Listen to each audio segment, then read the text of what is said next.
Good morning. Good morning, sir. Yeah, that's like military school. I can see the morale pretty high. And all the guys, particularly for military school and senior schools, I have generally seen them. If you have a high morale, the chances of your success become small. So today we are going to discuss a very interesting topic. Why people fail. Why in spite of such a poor rate of selection, which is 3.6%, and why such a large number of rejections are there in SSB? Virtually 97% people go back home disappointed. What could be the reason? Though in the armed forces you have large number of vacancies which go unfilled every year. In the short service, nearly 50% vacancies go unfilled. Similarly, in the service entries particularly, oh my God, 60% vacancies are generally not filled, particularly in SCO, even in ACC to an extent. So combining all these, about 60% vacancies remain unfilled. What is the first one? From an army candidate is his clarity of goal.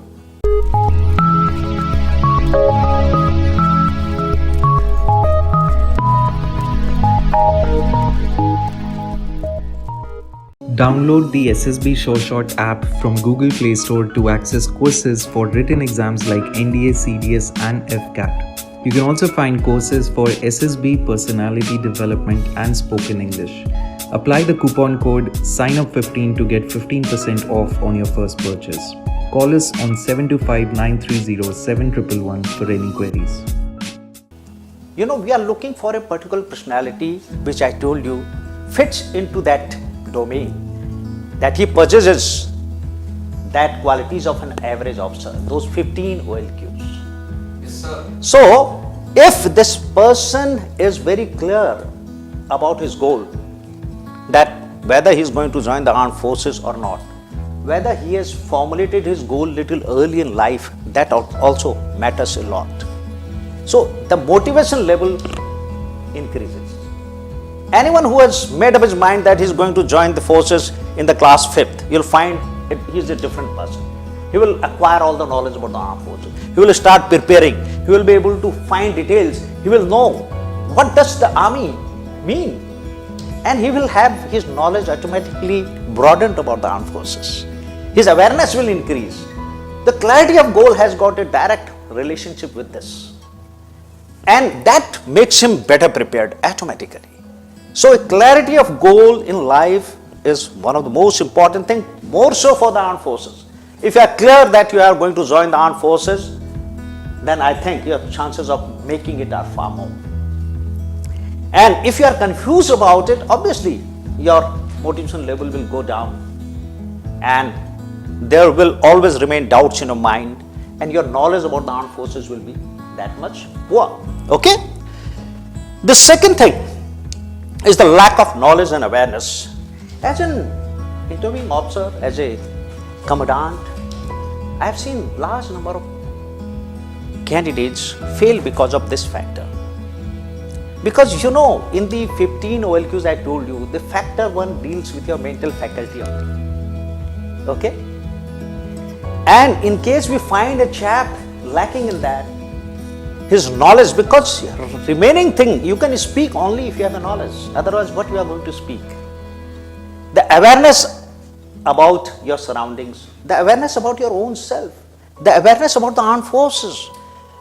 You know, candidates come with such pathetic awareness in the armed forces. They are technical graduates. If I ask them, okay, which arm or service that you are going to join, they will be clueless about it. They cannot differentiate between an EME and signals. And see, look at that man, he is coming as a technical entry. So though you do not outrightly take it against him, yet if he has a good personality, he has chances to make it. But it creates a poor impression about him. And he says he is motivated to join the para commandos, but you ask him what is para commandos or what is the difference between infantry and para commandos, he will not be able to tell you. He says sir, he wants to join the armored corps. You ask him, what is the difference between armored corps and artillery? He will not be able to answer. Or which kind of tanks you have in the armored corps. or for that matter, he is an Air Force candidate, he can't name few fighter jets we have. So that kind of pathetic awareness, if a person has, then I think the chances of selection gets that much diminished.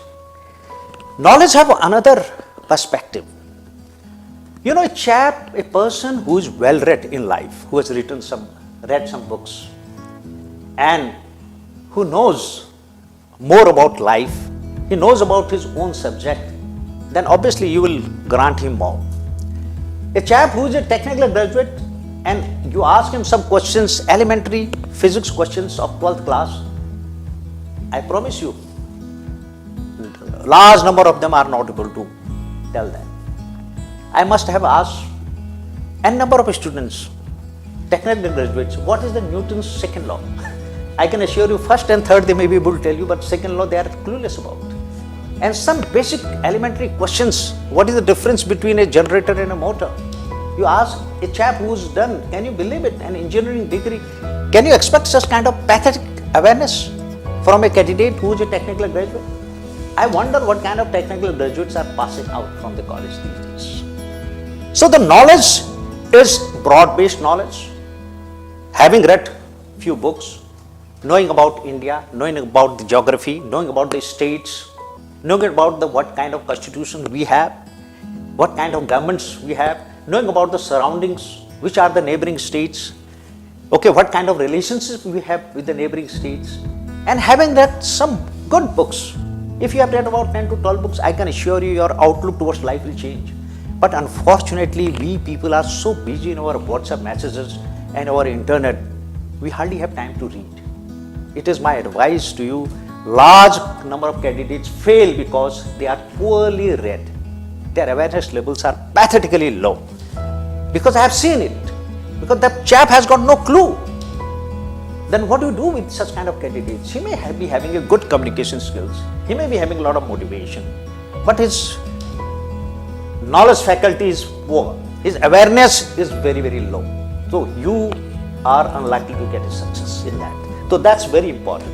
That's my advice. Better start reading now. Have a broad-based knowledge. Read at least 10 to 12 books before you go for the SSB. Is that clear? Yes, okay. The next is poor communication skills.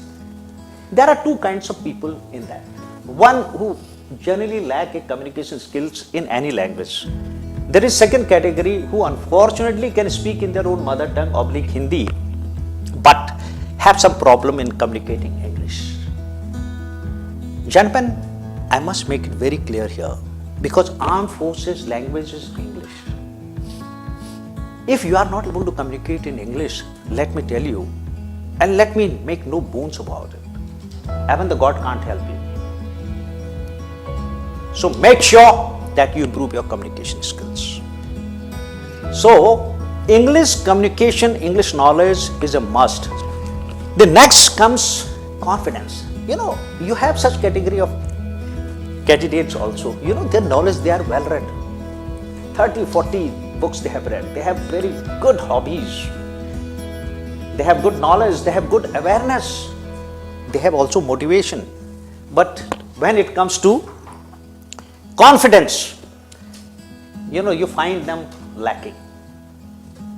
And if you lack the confidence, obviously, you will not be able to become a leader. You will not be able to lead the group. What to talk about the leadership, you will not be able to carry yourself. So confidence is the hallmark. That's why it is one of the most important quality for a person to succeed in life. And confidence can be gradually built. If you improve your knowledge, if you have faith in yourself, if you are sufficiently motivated, and gradually the confidence will build up. It's also a matter of practice. And the last, but the most important, is your personality. I told you that armed forces is a personality-based test.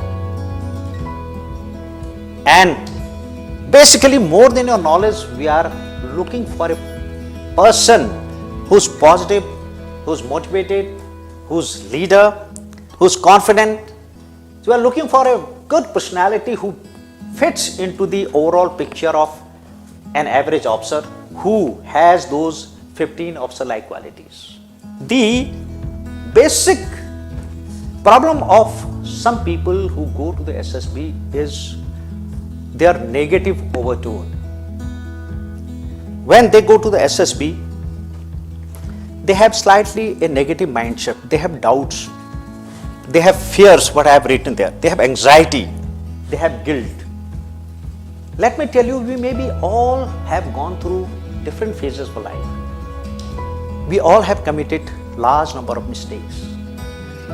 We may have felt guilt of certain things. And these ups and downs are part of life. But some people let it go. They rise above it. They move forward.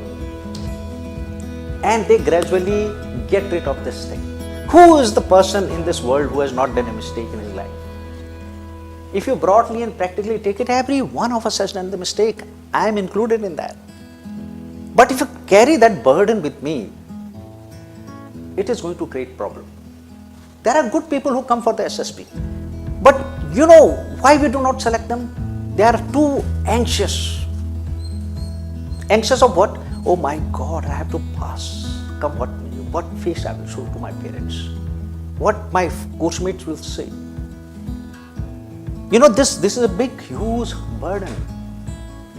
And to sum this up, I will say, if you have, which prevents you in getting selected, getting you becoming a holistic and good personality is the memories of the past. I will say the bad memories of the past. We all carry these memories along with us.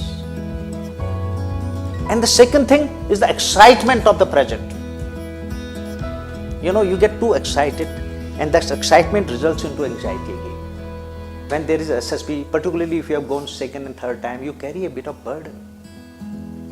Excitement of the present. And third thing is equally important, which is more prominent in most of the candidates, is the anxiety of the future. What will happen? And you know, whatever guilt you are carrying with yourself, it resurfaces. It surfaces in your psychological test also, in your interview process also, we are able to make up. Because the moment we put him under pressure, that man's real personality comes out. We can understand. Let me tell you, we ask purposely, you would be asked this question, what is your best experience of life? And you see reaction of the person, he's so bright. He's just, you know, shoulders broaden up and confidence, smile comes and he narrates that best experience of life. And he's excited about it always, you know. There are people who have no best experience of life. There are people who say, sir, nothing, normal experiences, you know. But people who have good experiences and they take pride in that, you know, it's a good sign of life. And if you say, okay, what is the worst day of life? And we see how this man has handled the worst day. And you'll feel, I can assure you, during my tenure as a commandant and as a interviewing officer, I must have seen about 13 to 14 candidates crying in the interview room. The moment you ask, what is the worst experience? Generally, it is death of a near and dear one in the family. And they will obviously, and you know, they will straightway go down, their head will go down and they will narrate that and they will relive that experience. There is nothing wrong, even if you have cried, let me tell you this, we don't take any cognizance of that. What we are looking for, how this man has come out of that. Has he come out or is he still there? So that is what we ask that man.